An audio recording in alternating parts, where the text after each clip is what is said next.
본 수업은 만화 삼국지 15권짜리 이충호라고 하는 작가의 만화 삼국지를 함께 읽습니다. 여러분 가운데 아마도 삼국지를 미리 읽었던 다른 삼국지를 읽었던 친구도 있을 수 있어요. 왜냐하면 삼국지는 정말 많은 종류가 있거든요. 그래서 도서관에 가보면 삼국지를 찾아보면 10권짜리 삼국지도 있고 30권짜리 삼국지도 있습니다. 근데 그 가운데 저는 이충호의 이 15권짜리 삼국지를 선택했는데 그 이유 가운데 하나는 제가 되게 좋아하는 작가거든요. 제가 어렸을 때 이 만화가가 엄청나게 성공했던 만화가입니다. 그리고 삼국지가 나름 이렇게 싸우는 장면도 많이 나오고 전쟁이 많이 나오는데 그런 그림체에 되게 어울리는 작가라고 저는 생각을 해서 이 책을 골랐습니다. 여러분이 마음에 들었으면 좋겠다라고 하는 생각이 들고요. 매 시간 한 권씩 이야기를 나눌 예정입니다. 그래서 여러분 오늘은 1권 이야기를 할 거고요. 다음 주엔 2권, 이 순서대로 갑니다. 여러분 가운데는 아마 그런 친구들이 있을 거예요. 난 삼국지 벌써 다 읽었는데 15권까지 다 읽었는데 그럴 수 있습니다. 분명히 그럴 수 있지만 매 시간마다 한 권씩만 갈 거고요. 이야기를 앞질러 가지는 않을 겁니다. 네. 왜냐? 여러분 스포일러 당하면 또 재미없는 친구도 있지 않겠습니까? 그리고 어떤 이야기를 할 때 끝까지 이야기를 해버리면요. 또 이야기할 수 있는 내용이 좀 달라져요. 그래서 매 시간 한 권 분량씩 이야기를 하되 우리가 이 삼국지 읽어보면 알겠지만요. 인물도 정말 많이 나오고요. 사건도 정말 많이 나옵니다. 그래서 너무 많은 이야기들을 이 시간엔 다 다룰 수가 없어서 전체적인 흐름을 제가 이야기를 해줄 겁니다. 그리고 관련된 한자 표현을 우리가 익히면서 내용을 다시 한번 곱씹어 볼 예정이에요. 그리고 전체적으로 책 내용을 한 30분 정도 우린 얘기하고요. 길게는 한 20분에서 짧게는 한 10분 정도 같이 관련된 표현을 쓰면서 익힐 예정입니다. 한자 표현이나 우리가 책을 읽을 때 도움이 될 만한 표현들을 여러분 익혔으면 좋겠습니다. 그러면 우리 본격적으로 1강부터 한번 출발해 보겠습니다. 두둥 1권 제목은 이렇습니다. 난세에 태어나다. 자, 제가 매 시간마다 표지와 함께 짧은 인용문을 갖고 오는데요. 자, 1권의 표지는 여러분 누군지 알겠죠? 누굽니까? 바로 유비입니다. 이제 1권의 표지의 주인공은 유비. 쌍고검을 들었습니다. 푸른 하늘이 이미 죽었으니 누런 하늘이 마땅히 서고 갑자년에는 천하가 대길하리라. 장각이 황건 무리를 일으키면서 했던 이야기인데요. 자, 일단 교환 내용을 보면서 1권 내용을 다시 한번 보겠습니다. 삼국지가 이런 표현을 시작을 합니다. 예로부터 이르기를 천하 대세란 나누어진 지 오래면 반드시 합쳐지고 합쳐진 지 오래면 반드시 나누어지는 법이라 했으니, 여기서 천하라는 표현이 나오죠. 이 천하를 글자 그대로 풀이하면 하늘, 아래라는 뜻인데요. 옛날 사람들은 온 세상을 가리키는 말로 천하라는 표현을 사용했습니다. 대세라는 건 무엇이냐? 대세란 커다란 세, 흐름을 이야기합니다. 즉, 이 세상의 흐름을 간단히 헤아려 보니 하나의 나라가 여러 나라로 나뉘어지고 그리고 그 나뉘어졌던 여러 나라가 다시 하나의 나라로 합쳐졌다가 다시 나뉘어진다는 말입니다. 먼 옛날 중국 역사를 여러분에게 소개해야 되겠는데요. 먼 옛날 주나라라는 나라가 있었고요. 이 나라가 7나라로 나뉘고요. 진시황의 진나라가 7나라를 통일합니다. 그리고 이 7나라를 통일했던 진시황의 진나라는 또다시 항우의 초나라와 유방의 한나라로 나뉩니다. 여러분 가운데 삼국지를 재밌게 읽었다면 항우의 초나라와 유방의 한나라가 대결하는 이야기도 대단히 재밌게 읽을 수 있습니다. 그 이야기가 바로 뭐냐면 초한지라고 하는 책이 있습니다. 어, 옛날 역사는 사실은 어떻게 보면 스포일러라는 게 무의미하죠. 네, 결론만 이야기해 주겠습니다. 초안지의 승부는 유방의 한나라가 승리합니다. 그렇게 천하를 차지한 유방의 한나라는 중국 역사에서 가장 강력한 나라 가운데 하나로 남아 있어요. 우리가 이 와파서당에서 배울 한자라고 할 때 한자는 한나라의 자, 글자라는 뜻이기도 합니다. 만약 초나라가 통일을 하거나 다른 나라가 더 크게 이름을 떨쳤다면 다른 이름을 가지게 될 수도 있겠죠. 자, 근데 이 한나라가 수명을 다할 때 이야기입니다. 이제 다시 이 한나라가 나뉠 때가 되었던 거죠. 한나라는 위, 촉, 오 이렇게 세 나라로 나뉘어집니다. 그리고 셋으로 나뉜 나라가 다시 합쳐지겠죠. 한나라가 셋으로 나뉘고 다시 하나로 합쳐지는 이야기가 삼국지입니다. 약 100년 정도에 걸쳐서 수많은 인물이 등장하고 사라지고요. 다양한 사건들이 벌어집니다. 보통 삼국지를 어느 책이든 딱 펼치면 황건적의 난이라고 하는 사건으로 시작을 합니다.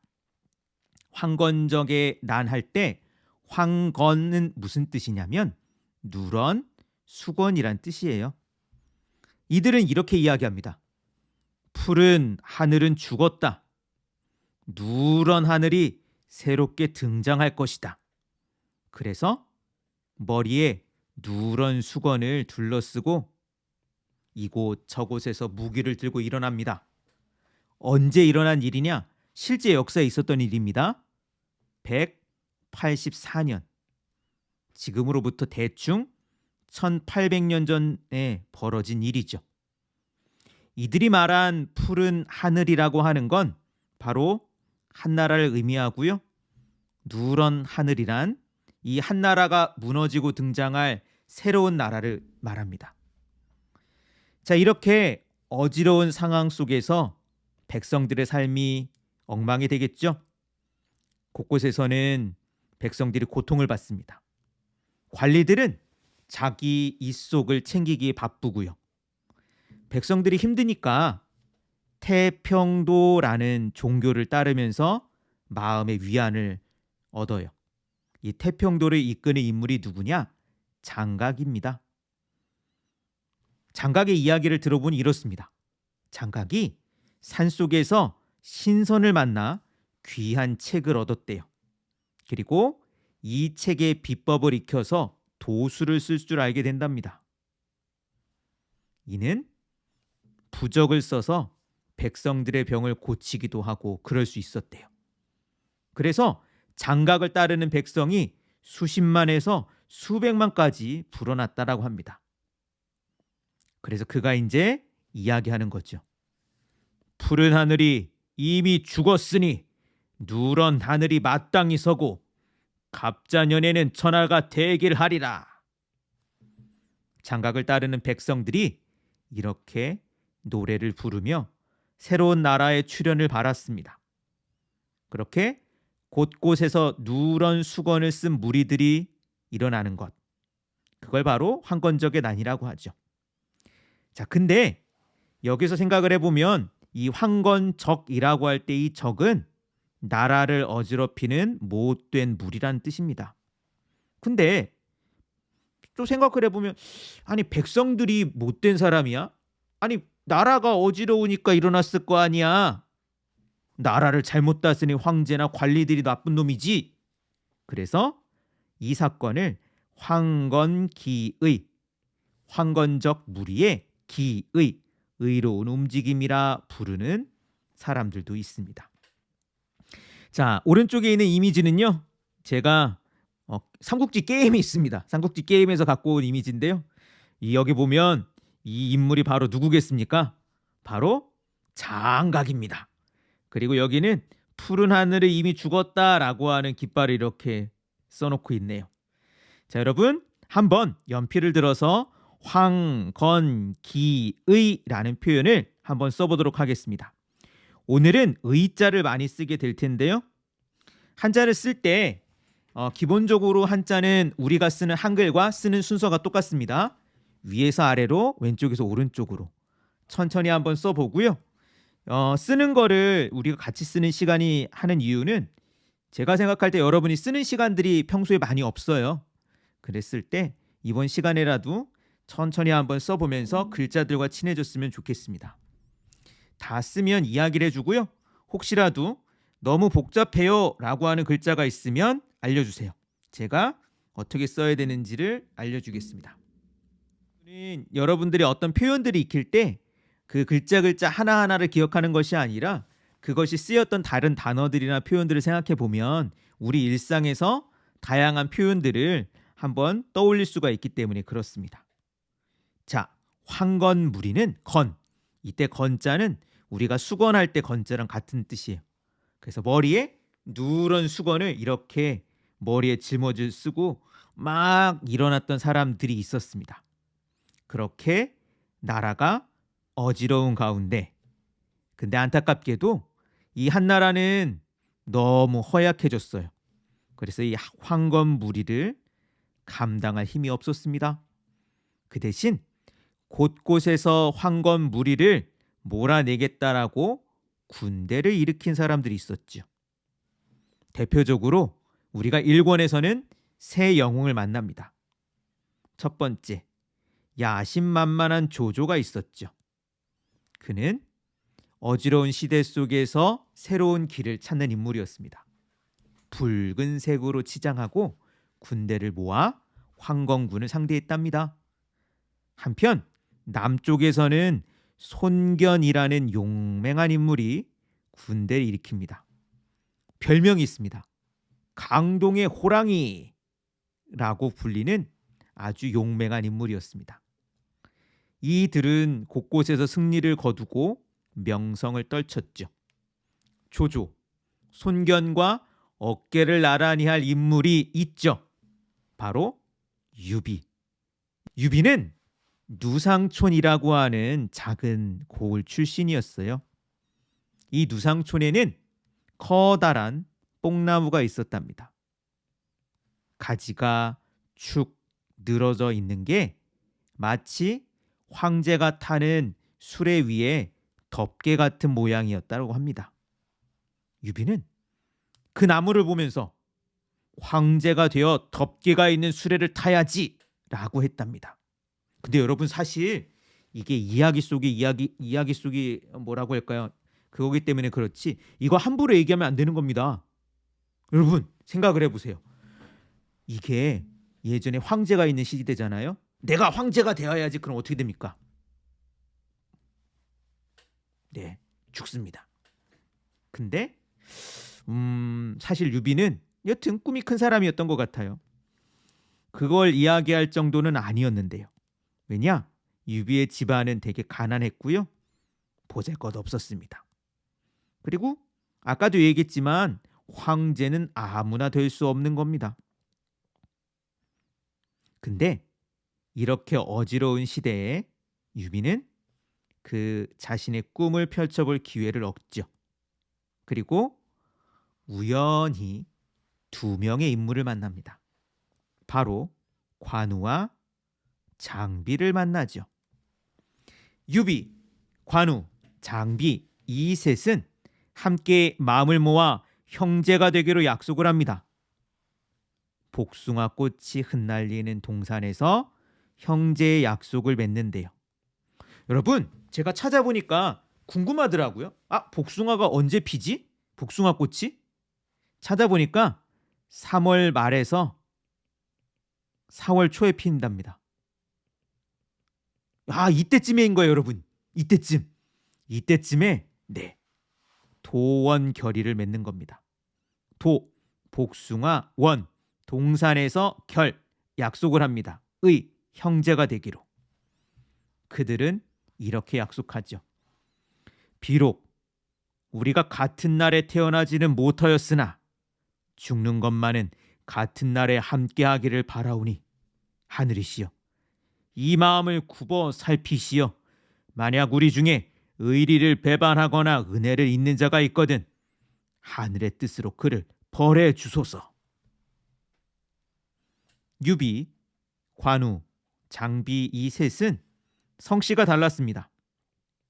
그렇지만 삼국지를 읽어보면 피부치 형제보다 더 가까운 사이가 되죠.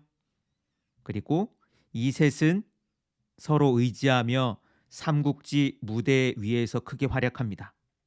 특히 관우와 장비의 활약이 대단합니다. 이 둘은 그 누구와 상대해도 지지 않을 아주 빼어난 실력을 가지고 있는 인물이었습니다. 이들도 조조와 손견에 못지않게 곳곳에서 활약을 하고 이들의 활약으로 황건군의 세력이 점점 줄어들죠. 결국 장각도 죽고 그가 장군으로 삼았던 두 동생도 죽습니다. 이렇게 황건군이 흩어지고 다시 평화스러운 시대로 돌아갈까 하는가 아닙니다. 여전히 황건군의 무리가 곳곳에 남아 있었고요. 더군다나 한나라는 너무 쇠약해져서 이들을 몰아낼 수도 없었고, 그리고 나라 안에 여러 문제들이 있었습니다. 황제는 무능했고 그 아래에 여러 사람들이 권력을 두고 다투었습니다. 자, 이렇게 어지러운 시대, 이걸 난세라고 합니다. 난, 어지러운 세상이라는 거죠. 장각은 얼마 가지 못하고 세상을 떠났지만 장각이 외친 말은 사람들의 마음에 불을 붙였던 것 같아요. 불은 하늘은 이미 죽었다. 황건군이 꿈꾸었던 누런 하늘의 새 나라가 세워지진 않았지만 이제 삼국지 시대는 새로운 나라를 향해 달려갑니다. 너무 낡은 집은 수리를 할 수 없죠. 이제 낡은 것을 허물고 새로운 집을 지어야 할 때가 되었던 거죠. 그래서 옛날에 이런 말이 있습니다. 난세에 영웅이 나타난다. 새로운 시대를 열 영웅이 출현할 것이다. 과연 유, 관, 장 삼형제와 또 다른 영웅들은 어떤 활약을 펼칠지 여러분 천천히 지켜보기를 바랍니다. 오른쪽에 있는 그림은 삼국지 책이요. 옛날부터 그림책이 정말 많습니다. 그래서 여러분이 봤던 그림과는 좀 다른 식의 그림이 있을 수도 있습니다. 근데 딱 보면 누가 누군지를 대충 알 수 있어요, 여러분. 여러분, 여기 세 명이 유비, 관우, 장비가 의형제를 맺는 장면입니다. 누가 유비고 누가 관우고 누가 장비인지 알겠습니까? 네, 맞아요. 수염이 긴 사람이 무조건 관우입니다. 그리고 수염이 또 장비가 많이 나야 됩니다. 이렇게 수염이 난 사람이 장비고요. 그죠? 이 사람이 유비겠죠. 참고로 어떤 삼국지에서는요, 유비가 귀가 크게 묘사가 됩니다. 왜냐하면 유비가 자기 귀를 볼 수 있다는 이야기도 있어요. 어떻게 자기 귀를 스스로 보지? 여튼 귀가 엄청 크게 그려지는 삼국지도 있습니다. 이들이 이렇게 서로 형제를 맺었던 곳이 바로 도원, 복숭아 동산이었고요. 그래서 이들의 의형제를 맺었던 사건을 도원결이라고 합니다. 여러분, 한번 써보도록 하겠습니다. 제가 매 시간 교환마다 QR코드를 넣어놨습니다. 여러분들 스마트폰이나 아니면 이제 보통 스마트폰으로 사진을 스캔을 하면 이 링크를 여러분 들어갈 수가 있는데요. 유튜브에서 약간 재미있는 영상들 혹은 관련된 영상들을 제가 링크를 붙여놨어요. 그래서 나중에 시간이 되면 한번 봐보길 바라고요. 일부 영상들은 본 수업 시간에 여러분과 같이 한번 볼 예정입니다.